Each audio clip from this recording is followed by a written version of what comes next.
This Memorial Day weekend, over 42 million Americans are expected to travel. A significant portion of them are heading to campgrounds, national parks, and public lands, and a good number of them are going to have a terrible time. Not because of bad weather, not because of bad gear, because they did not know three things before they left. In the next 10 minutes, I am going to walk you through exactly what experienced campers check before a holiday weekend, what most first-timers skip, and the one mistake that turns a 3-day trip into a 2-day rescue situation. This is not a packing list. You can find those anywhere. This is the practical knowledge that actually keeps your trip from falling apart. Memorial Day weekend is not a normal camping weekend. Campgrounds that sit at 30% capacity in already in April are running at full capacity or beyond by Friday afternoon of Memorial Day. The National Park Service processes more visitor entries on Memorial Day weekend than almost any other period of the year. That changes everything about how you need to prepare. Traffic patterns are different. Weather systems move faster in late May than most people expect. Fire restrictions that were not in place last week may have been issued this week, and cell service, the thing most people rely on for navigation, weather updates, and emergency contact, gets completely overwhelmed in popular outdoor areas on holiday weekends. So before we get into the practical checklist, understand this. Memorial Day, camping rewards preparation and punishes assumption. Let us get into it. The first thing every camper needs to confirm before leaving home this weekend is their reservation status and their backup if that reservation falls through. Here is why this matters more than most people realize. Recreation.gov, which manages reservations for most federal campgrounds in the United States, sees a significant spike in cancellations in the 48 hours before a major holiday weekend. People book months ahead and then cancel last minute. That means sites do open up. But it also means if you are driving 4 hours to a campground, assuming your reservation is still valid and something went wrong with the booking, you are going to find out when you arrive, not before. Check your reservation confirmation today. Screenshot it. Download it offline. Do not rely on the app being available when you are standing at a campground entrance with no cell signal. Now the backup plan. Identify 1 or 2 first-come, first-served campgrounds within a reasonable distance of your primary destination. The U.S. Forest Service manages millions of acres of dispersed camping land where no reservation is required.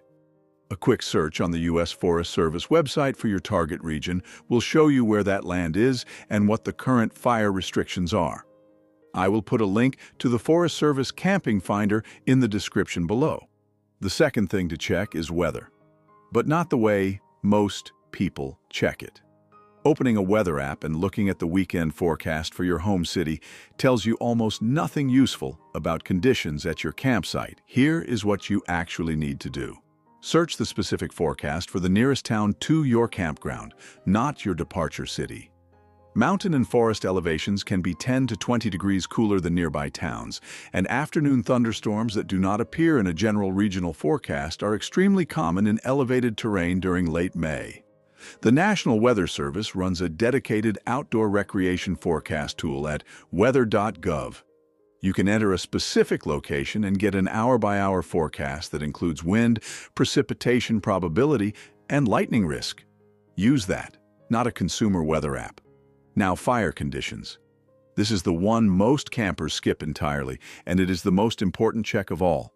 Active fire restrictions can prohibit campfires, charcoal grills, and in some cases, gas stoves in certain areas. These restrictions can be issued with very little public notice, and they vary by county, by forest district, and sometimes by elevation zone. The place to check is INCIWeb at incweb.wildfire.gov and your specific National Forest or BLM district website. If you are camping in California, Colorado, Arizona, New Mexico, or any state with active wildfire risk this time of year, this check is not optional. The third thing, and the one most guides skip entirely, is communication and emergency preparation. Let me tell you what actually happens on Memorial Day weekend in popular outdoor areas. Cell towers near high-traffic campgrounds and trailheads get overwhelmed. Text messages delay or fail to send. Navigation apps lose signal at the exact moment you need them most. The people who handle this well are not the ones with the most expensive phones. They are the ones who prepared before they lost signal. Here is what that preparation looks like. Download your campground maps and trail maps offline before you leave home. Google Maps allows offline downloads, so does AllTrails. Do this on your home Wi-Fi the night before you leave. Write down on paper the address and phone number of the nearest ranger station, the nearest hospital, and one emergency contact. Paper does not need a signal. If you are going somewhere genuinely remote, consider a personal locator beacon or a satellite communicator. Garmin InReach devices start at around $150 and allow two-way text messaging from anywhere on Earth with no cell signal required. For group camping trips, designate a check-in time each day. If someone does not check in, you know where to start looking. It sounds overly cautious until you need it. Now, before I give you the final preparation item, there is something most Memorial Day camping guides get completely wrong. They focus entirely on gear. Experienced campers know that gear is the last thing to worry about. The campground that is fully booked, the fire restriction that was issued Tuesday, the cell tower that stopped working Friday at noon. None of those problems are solved by buying more equipment. The campers who consistently have good holiday weekends are the ones who spent 30 minutes on preparation the week before, not the ones who spent $300 at a gear store the day before.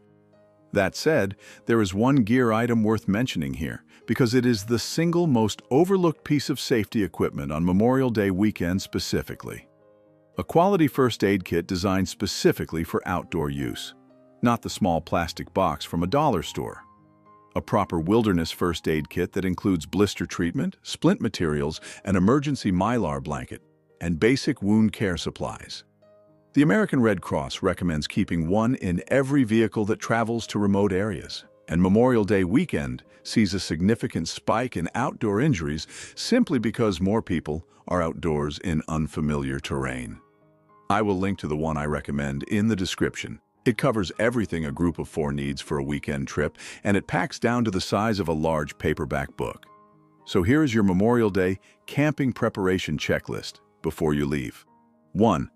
Confirm your reservation and identify a backup camping option using the U.S. Forest Service dispersed camping finder. 2. Check the specific weather forecast for your campground location using the National Weather Service at weather.gov, and check fire restrictions at INCIWeb or your local Forest Service district site. 3.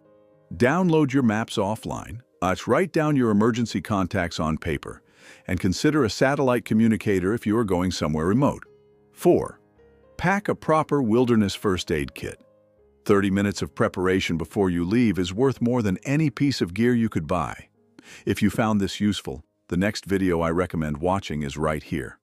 It covers the 5 most common mistakes first-time RV campers make on long holiday weekends, and number 3 is the one that costs people the most money. Subscribe to Selfcampers for practical outdoor knowledge that actually holds up in the field. Every video on this channel is built around real decisions, not gear reviews or highlight reels. See you in the next one.